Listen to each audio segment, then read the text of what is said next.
vareta de Sant Josep.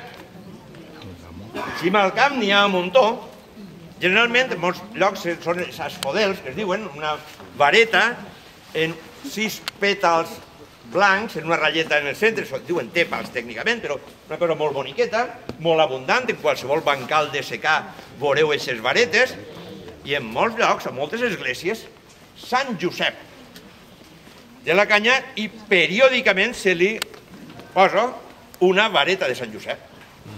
La floreta, eixa blanca, que és quan en aquest moment se li diu este realment és Sant Josep. D'acord?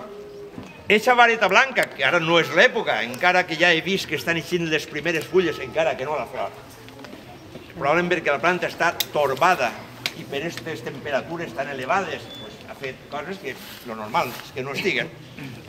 Eixa vareta de Sant Josep, mitològicament, en la mitologia grega, de Grècia, tenia un valor extraordinari, perquè eren els prats, les praderies plenes d'asfodels de la vareta de Sant Josep, allò que primer el trobaves quan el mories.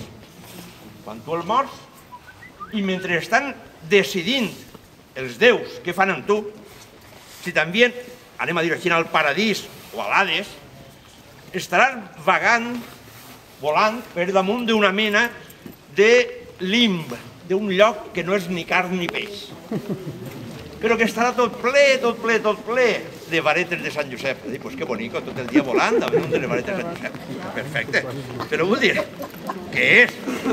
El que en la mitologia diu els camps d'asfodels, els camps de les varetes de Sant Josep. Això que és el limb, una cosa que no és ni carn ni peix, però millor també com Sant Josep. Vull dir que...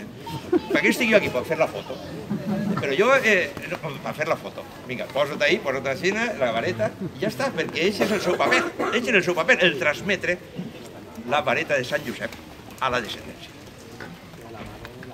Ahí també tenim un altre panell devocionari